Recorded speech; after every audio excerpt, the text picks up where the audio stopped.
Welcome to Adobe Photoshop TV from the National Association of Photoshop Professionals.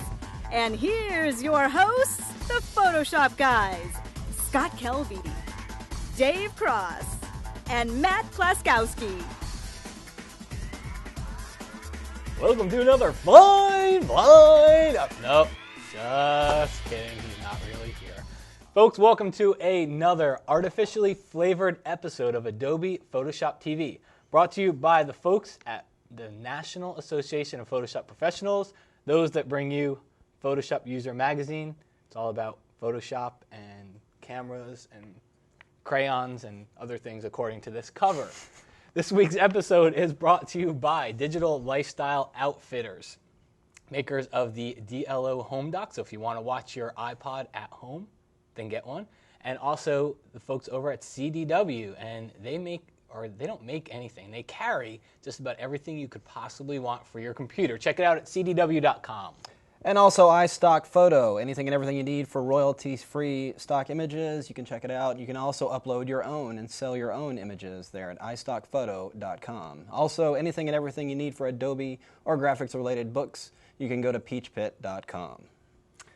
Well, everybody, welcome back. My name is Matt Klaskowski, and with me here is Corey Barker. Welcome back. A.K.A. the Photoshop lad. The laddie. Hey, as you can see from what we have here, that Dave and Scott are not here this week. Okay. Scott is actually visiting his homeland in Canada, and Dave Cross is out. No, Scott is not visiting Canada. Scott is... Actually, Scott's in Vermont. Scott is in Vermont. Yes. Scott is at the Digital Landscape Workshop Series, just doing a photo shoot up in Vermont. And Dave Cross is actually visiting Canada. So you just get me and Corey this week, but we do have a special treat later for, if you get bored of me and Corey, we will have a tutorial from someone else as well. So Be looking for it. That said, all right. I think we get it started off with the laddie. Laddie has a tip. Okay, so what I'm going to go and do here is we're going to venture into the smart objects, but we're going to go ahead and do something a little deeper with it. We're going to try something called nested objects, smart objects. So what I have here is a picture of this girl, and we're going to put a tattoo graphic on her shoulder right here. Now, I've drawn the tattoo graphic, but I'm not sure how it's going to look on here, and I'm not sure if it's the colors I've set are all going to look okay, but I do want to see how it's going to ultimately look on here. So we're going to use these nested smart objects and see how it's going to look. So right on this layer here that I've drawn, I've got a grid here, and this grid is going to be the base to where the smart object applies the graphic. So with that graph drawn, I'm going to go over here to my layers palette and pull down menu here. Let me pull that so you can see. And we're going to go to group into a smart object. And you can see we've got our smart object icon right there. Now, I'm going to go ahead and double click. Actually, no, that's too soon for that. We're going to go into the layer, into the file here. And we're going to go to Edit, Transform, and the Warp tool. You'll find that the Warp tool is something I use quite a bit. So, Great for adding tattoos. Yes, it is. So I'm going to take my Warp tool and just grab these corners and pretty much manipulate this grid to the shape of her shoulder here. And this will give me a lot of area to play with on the placement, as you'll see here in just a minute here. So I'm just going to maneuver that there. Actually, I'm going to bring this out here just like that. Okay, there. So that kind of gives us an idea. The grid, you can see, kind of goes around the contour of her arm there. Now, if I go over here into my layers and click on my smart object icon, there we have our grid that has been pretty much untouched because it's been turned into a smart object over here, so we can do whatever we want to it and it will not be altered. But what I'm going to do is actually open up my tattoo graphic here in Illustrator real quick so you can see. Here we have a vector graphic of this heart shape that we're going to bring into here. I'm just going to minimize that. Now, back inside that grid layer, I'm going to go to File, Place, and we're going to find that graphic on my desktop. Here it is, Heart Tattoo EPS. Now, when you place a graphic in Photoshop, it automatically will turn it into a smart object. But I'm just going to go ahead and size it in position here. And when I enter that, you can see there we have our smart object icon. Now this smart object is already within the smart object we created out of this grid. So there you have, that's where you get the nesting from. So A smart object within. Within. A smart object. It's smarting. It's smart objects, as Russell Brown put it, I believe. Now, I don't need the grid anymore because I've already used it to manipulate the contour of that arm there. So within the smart object, I'm going to go ahead and turn it off. And I'm going to go ahead and leave this file open so you can actually see what's happening. Normally, if I just click and close this, it will actually update within here, but I'm just going to hit Save right here. Go under File, Save on this file. And when I go back to my original file here, you'll see that that grid has been replaced by my graphic there. Now, if I go back in this file, and I can actually go ahead and maneuver this anywhere in that grid area. And if I go to File, Save again, go over here, you can see it has gone ahead and positioned it wherever I need it to be. Now, if I want to go further in that and edit it, I can see where the positioning is, but I need to change the color. Within that smart object, if I double click on that layer again, it will open up that Illustrator file, and it will allow me to go in here and actually edit the original vector art. So if I go in here and wanted to make this outline perhaps black, and maybe I wanted to delete that arrow altogether, and we just close that file and hit Save. And we go back into our object here, it'll automatically update within that smart object there. And if I go ahead and close this file and save it, it will make that update right here within my original document. So there's just a really quick demo of how you can use nested objects to really get an idea. You can manipulate an object pretty much any way you'd like, and you can actually go back all the way back to original and manipulate it so you don't have to destroy anything you already did. Very cool stuff. Basically, you have non-destructible layers and artwork inside of Photoshop. Absolutely. So, cool stuff. Thanks. Well, I have something to do. I'm going to look over here. It says advertisement. So that means we are going to go to a quick 30 or 60-second commercial of some length, and we'll be back to you, I hope, with more Photoshop TV. Home Dock Deluxe, the essential entertainment center for the iPod. Enjoy all of your music, pictures, and video right on your TV and home stereo system. Home Dock Deluxe is the only iPod dock with on-TV navigation of your iPod's music. Nothing is better than browsing your tunes on your TV with remote in hand. The 18-button remote and on-TV navigation of your music makes the Home Dock Deluxe the only choice for your living room. DLO Home Dock Deluxe, where your iPod lives at home. Hey everybody, this just in. I mentioned that Scott was on a photo shoot in Vermont. Well, we've actually got a live report from him, so let's go take a quick look. Hi guys, here we are in beautiful Vermont. We started off shooting this morning at a little after 6 a.m. and the shoot's just kind of wrapping up here.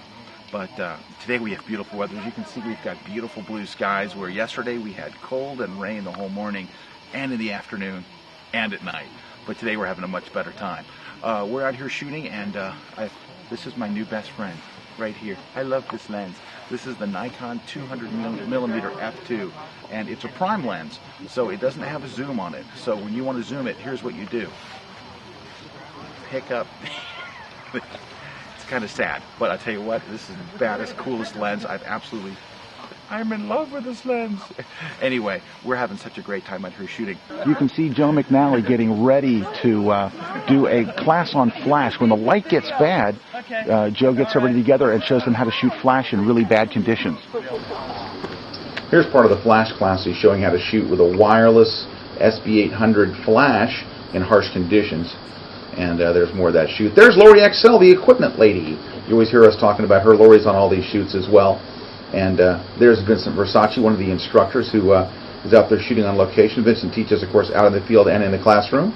And there is the head of the whole workshop there, Moose Peterson. There he is, mugging for the camera. And Moose is out there shooting, of course, also wearing heavy gear and gloves because it was pretty cold. And here's us talking about how cold it is. And we're like, wow, it's really cold, isn't it? Yeah, it's cold. Hey, how about that gray sky? Stuff like that. And then this is Vincent saying, that lens is heavy, and I'm like, Yeah, I'm looking for someone to carry it for me. Is there anyone? Nope, no one there.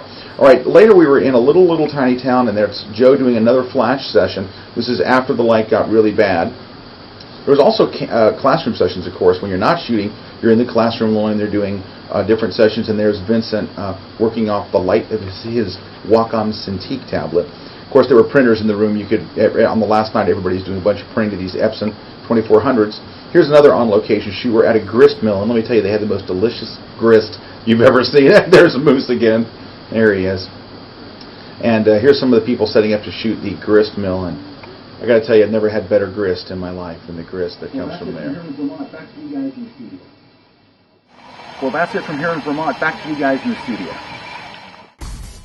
Welcome back to Adobe Photoshop TV. I am Matt Kloskowski, and with me, Corey Barker, as well as the head of Scott Kelby. So Scott and Dave aren't here, but that doesn't mean that the bad jokes will not continue on. They most certainly will. Well, coming up, folks, we have a tutorial from none other than Mr. Terry White, but that's coming later. When we were at Photoshop World, we got some Photoshop World instructors off to the side, and we made them do tutorials for us. So you will see Terry White's tutorial later on in the show, but first you have to persevere through mine. I know it's difficult, but what I've got for you this week is I'm going to show you how to tint your photos. And there's lots of different ways to do it, I should say, in Photoshop, but the one I'm going to show you here uses a layer style of which you can just save and then have your tinting layer styles all set out for you. So it's a real easy way to be able to add those same tinting effects to some other photos. So let's start off here. And I've got one photo here. We're going to start off with warming the photo. And the first thing that you'll notice here is my little style icon at the bottom of the screen here, the layers palette. It's grayed out, and that's because I'm working on the background layer. So you can't add a layer style to the background layer. So what I usually do is just duplicate the layer, just press Control-J, Command-J on the Mac.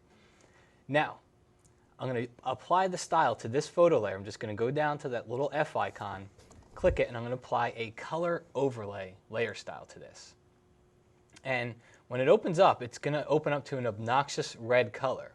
If you want to color your photos in an obnoxiously red color, then by all means leave this one, but chances are you might want to switch it. And what I usually like to do is go find just kind of a brownish color, just a dark brown color. That looks pretty good here. Click OK. The beauty of it is you can just test out your settings, but where you start to see the tint come in is when you change your blend mode from normal and you go down to color. And now you'll see that I have my tinting that starts to appear over on the left here. And then if you don't like the color, just come in here and you can mess around. You can see that it updates as I start to move this around. So bright orange does not work, but these colors, kind of the desaturated browns, tend to work better. They almost give you that sepia type of a look. So I'm going to hit OK. And the other thing that I want to do here is I'm going to kind of play with the edges a little bit. So I'm going to select my inner glow layer style, and I'm going to increase the size, and you start to see that inner glow edge kind of encroaching in on the photo here. That's a nice effect just to kind of to accentuate the edges, but yellow doesn't work too well. So I'm going to change that, and again I'm going to go right down to those same brown colors that I used, and you don't want to use the same brown. What I usually do is just pick a lighter shade of that, just kind of one of the more desaturated colors up here toward the top left corner. And then I will hit OK. And now I'm left in the layer style dialog, and if I were to just click OK, it would apply the tint to my photo. But if I want to save this, I can just click on New Style, and I can call it Sepia Tint, and hit OK, and then hit OK again. So now not only did it apply the style, but if I go to the Window menu, and I'll open up that Styles palette, take a look at the end of the Styles palette right here. Here is that sepia tint style that I just created. So now, if I want, I can go open this photo and just click on the style. And, well, first of all, just to show you that we do not script our shows anymore, I needed to change it from a background layer. Remember I told you it won't apply to the background layer, so let's just duplicate it, and now we'll be able to apply that style. Don't be putting signs up behind me. I see what they're doing. So I just click on it and I apply it to that layer here. You can see it over here inside the layers palette. But now we could take it a step further. And let's change the style. So I'm going to double click and then go over to my color overlay.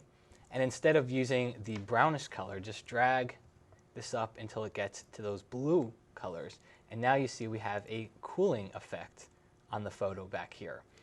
And then personally, my preference is I don't like the edges here when they're light, when it works with that cooling effect. So what I do is I take my inner glow and I change it from that brown color, and I'll change it to just a darker version of whatever I used over here, and then change your blend mode to multiply. And now you can see how it burns in those edges there, and then just drop the opacity down a little bit and hit OK. So now we have a cooling layer style, which if you ever want to edit them, just double click the F icon, and now we'll save this one. So we'll call it cooling style and hit OK. Now the last one is take a little bit of an offshoot on both the warming and the cooling, and let's just go ahead and use the same, or use a different photo here, and I'll add my cooling style. Again, don't forget to duplicate that background layer, which I seem to not be able to remember to do, and add the layer style. And now instead of using a color for the color overlay, just use black. And you see here it makes it a black and white photo, and then maybe drop the opacity down and you get kind of a semi-colored photo here. And again, using that edge darkening inner glow style there, I think really helps out. But either way, it's just a quick way to add a style to your photos, and you get a preset after the fact. So I wonder where Scott Kelby is. But anyway, you get a preset after the fact, so that way you can always add it back to your photos after. So that is my tip. Thank God it's done. All right, so now, what are we doing next? I don't know. You were holding the thing up. You were distracting me. Tell me what. Scott just wanted to say, how are you doing out there? Right. So we're going to briefly pause to look over here. Pamela's pointing at the advertisement. So again, let's take a quick 30-second break, go to a commercial. After that, we will have Mr. Terry White. Not live, but a tutorial.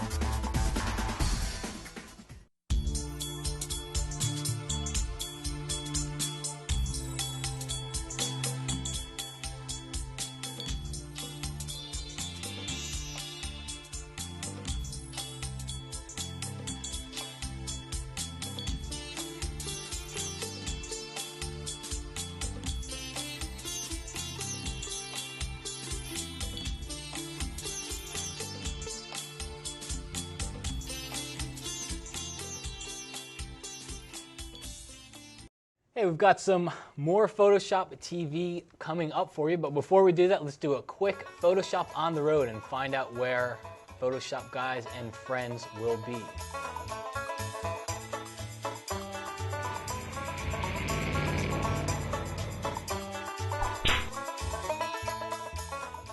First up, Scott Kelby will be in Los Angeles on November 2nd and Honolulu on December 4th with the Photoshop Power Tour. Also, Dave Cross will be with that same tour in San Diego on November 3rd. Next, Ben Wilmore will take the Photoshop for Photographers Tour to Portland, Oregon on November 13th. And then he goes on to San Francisco on November 27th. And last up, if you haven't signed up yet, might be a couple spots open, but I'll be in Maui teaching a Photoshop for Beginners class on November 9th through the 11th. So if you're thinking about that last-minute vacation, you should take it quickly. That's it for this edition of Photoshop on the Road. We'll see you again next time.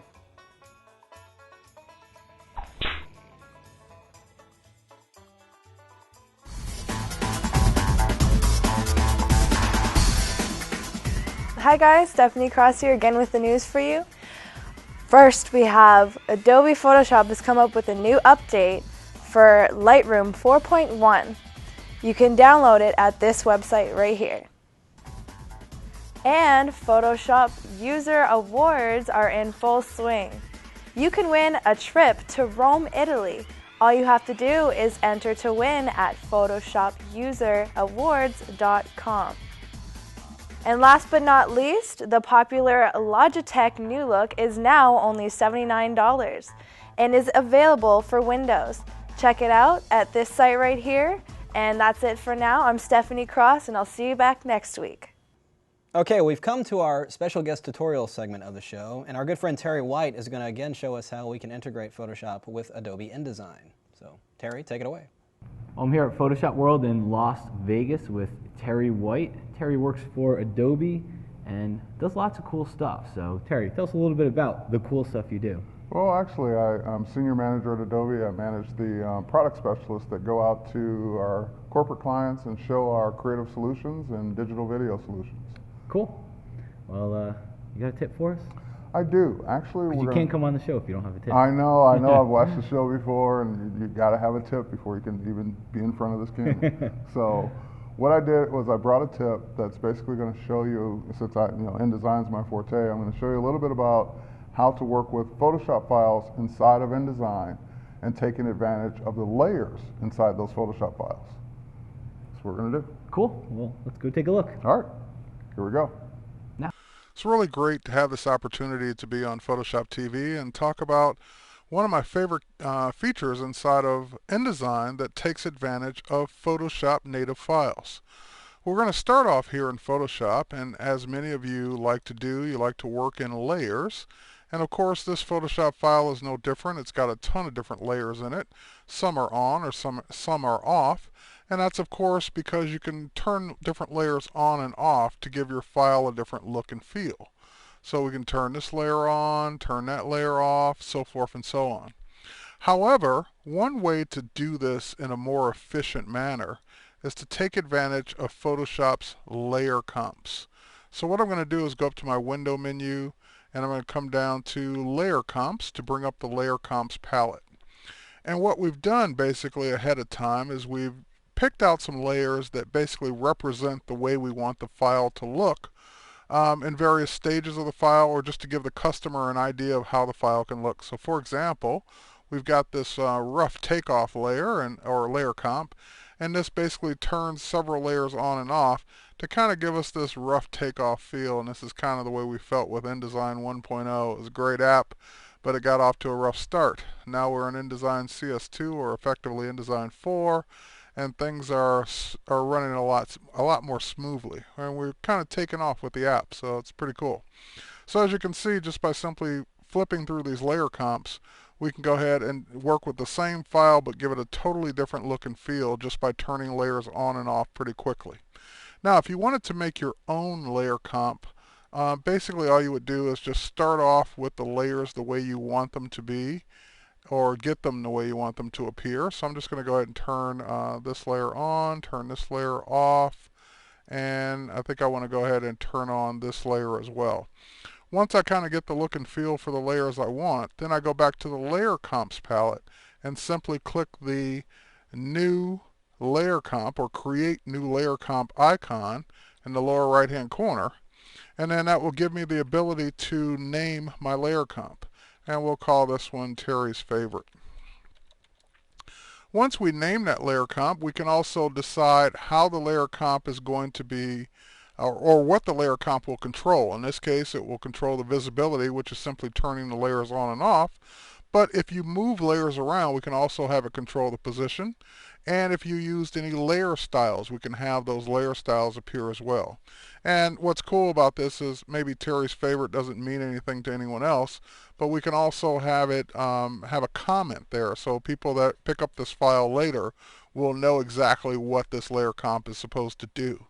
So I could say, oh, I don't know, let me look at the layers real quick. I can say turns on sailboat on the left. So once I get my comment in, I just click OK, and that layer comp has now been added to the file. I didn't lose any functionality with the other layer comp, so I can quickly switch back and forth and get any kind of look and feel I want for the file based on the layers that are in it. So that's pretty cool. Now I'm going to go back to this original layer comp, and I'm going to go ahead and save the file. And then we're going to go ahead and switch over to InDesign. And I can close the file or leave the file open, doesn't really matter. One thing I will point out, it's pretty cool. Let me go ahead and just move this window out of the way here, is that InDesign supports drag and drop. So not only can I can place the file into InDesign and I can drag and drop it from the bridge, but I can also drag and drop it right from this icon in the upper left corner next to the file name. Now that's a Mac tip, so if you're on Windows you have to use the other methods of drag and drop. But if you are on a Mac, you can drag and drop documents from one program to another by simply dragging on their little preview icon in the title bar. Now that I've got the graphic placed inside of InDesign, InDesign has always supported Photoshop layers, but in this newest version, InDesign CS2, it can completely take advantage of those layers and control those layers inside the placed file without having to go back to Photoshop to do it. So we'll go up to our object menu. We'll come down to, let's see here, it's object, actually, it helps when you have the image selected. There we go, we have the image selected now. And we're going to come down to object layer options. Now that we have object layer options up, you'll see the same layer names and same icons. By the way, this is a good reason to name your layers, because here in InDesign you don't get the little preview of what the layer is. But you get to see the layer names, you get to control them individually, and more importantly, you also get to choose the layer comps. So if I go down to Terry's favorite and I've turned on preview, it'll take a second, but then it's gone ahead and switched over to my layer comp. And if I go back to one of the other ones that I want to use, let's use 3 large scenes, then it will go ahead and switch to that one as well. So it's really cool to be able to take advantage of not only layers inside of Photoshop, or layers inside the Photoshop file in InDesign, but also to take advantage of layer comps that are in the Photoshop file. Now last but not least, I want to point out this one option down here at the bottom that says when updating the link, what do I use? For example, if someone goes in and makes a new set of layers or turns layers on and off in the Photoshop file, do I want my InDesign file to be updated based on that?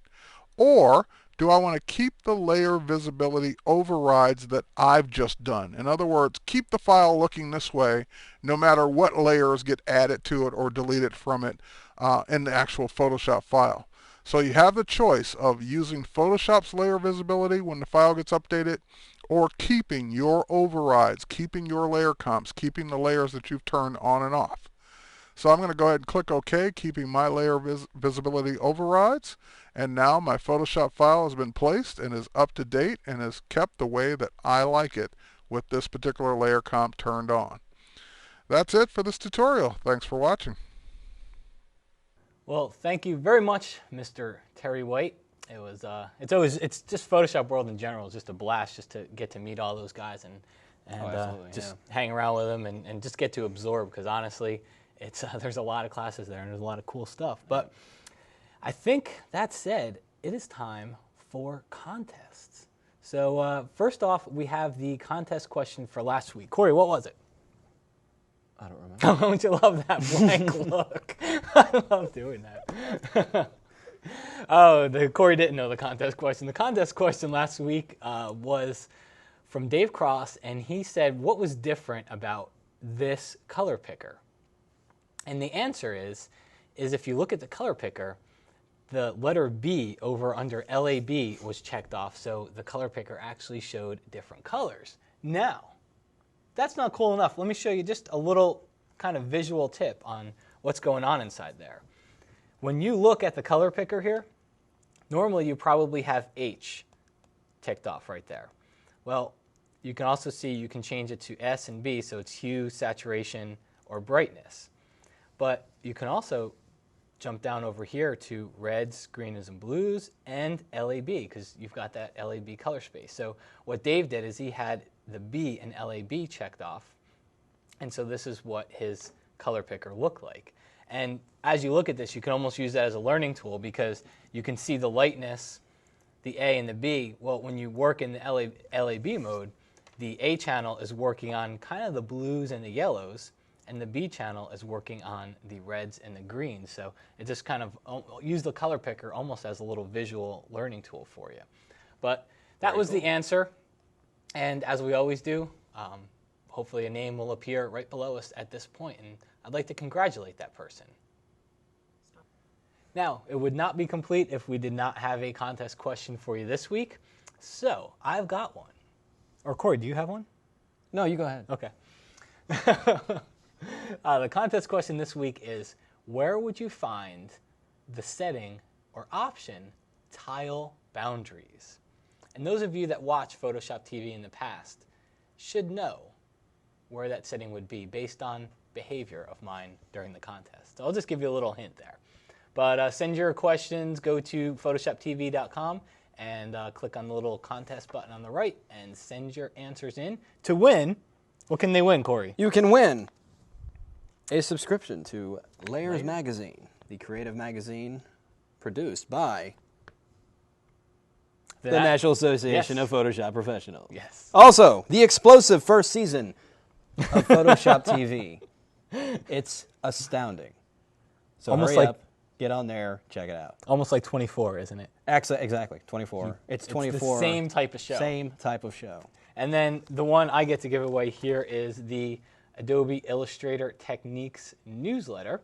And this is spearheaded by none other than Mr. Dave Cross. So excellent newsletter. This is the brand new issue.